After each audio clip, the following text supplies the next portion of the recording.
Et ça c'est la partition avec l'Irgun, avec les nazis. Et l'Irgun est devenu le Likoud de Netanyahou. C'est pour ça qu'on peut comprendre pourquoi Netanyahou continue à avoir des liens étroits avec les fascistes. Et excuse-moi, je t'interromps 30 secondes, David.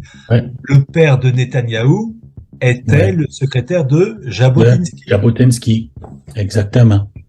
Alors, qu'est-ce qui était intéressant, c'est même le chauffeur de Hitler était un juif. Il y avait plusieurs. Il y a Mark Rigg qui a écrit un livre en anglais, Hitler's Jewish Soldiers, je pense que c'est le titre.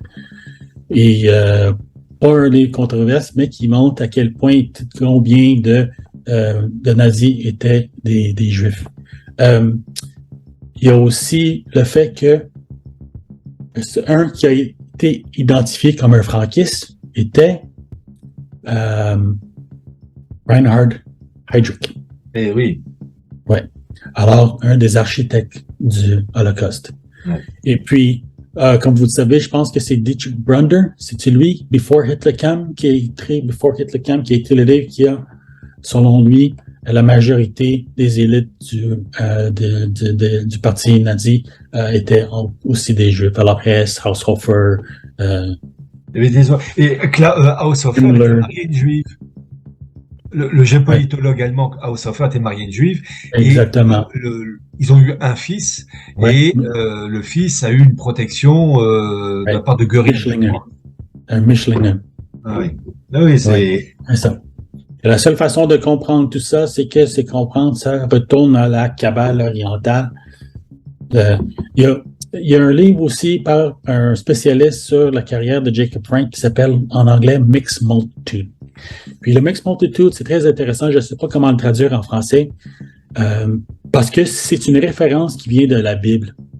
Et puis de la façon que ça a été compris par la Zohar, en particulier la Kabbale, c'est que c'est supposément un groupe qui était mélangé avec les Juifs pendant leur temps en Égypte. Mais de la façon que ça a été interprété, c'est que c'est des descendants des fils de Dieu.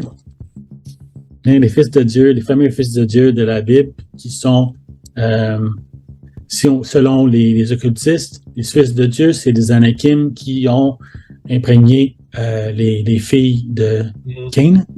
Et puis, c'est comme ça que sont nés les Aryens Atlantis qui ont survécu l'inondation d'Atlantis, puis ils sont rendus en Asie. Et puis, c'est là où ils ont fondé Agartha ou Shambhala. Et c'est de là où devient toute cette tradition-là. Alors, ça a l'air que c'est comme ça, c'est toute cette idée-là de Mixed Multitude qui a contribué à certaines personnes, comme on a parlé, comme Friedrich Schlegel.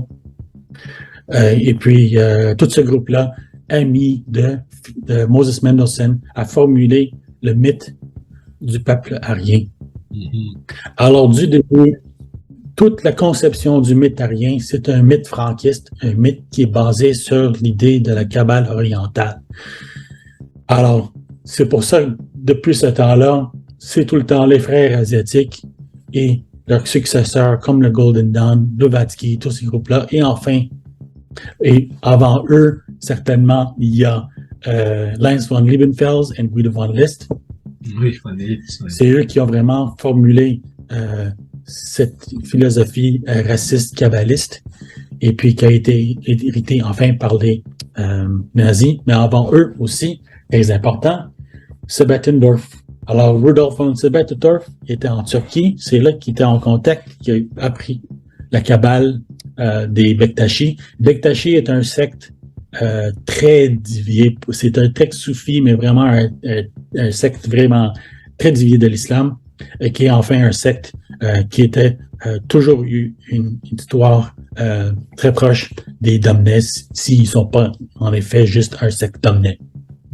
Alors, qui veut dire que, qu'est-ce qui est intéressant aussi, c'est que les Bektashi faisaient part d'une histoire, ils étaient basés, leur croyance était basée sur la légende de Ergenekon et le loup gris, ou le Grey Wolves. Ah oui. Ouais. qui était supposément, c'est une légende turque de l'Asie centrale. Et puis, c'est pour ça que toujours, toutes ces histoires-là reculent toujours à les montagnes de Altai Mountains.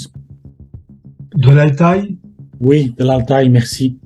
Alors, tous ces éléments-là, c'est toujours lié à Shambhala. Alors, le panturquisme est lié à la même légende que le mythe des Ariens et la Kabbale orientale. Alors, c'est juste une version. Alors, effectivement, c'est Bettendorf qui est capable de tirer de ces deux traditions-là et contribuer à la philosophie de la société de Tulle. Et puis, de là, effectivement, c'est eux qui ont créé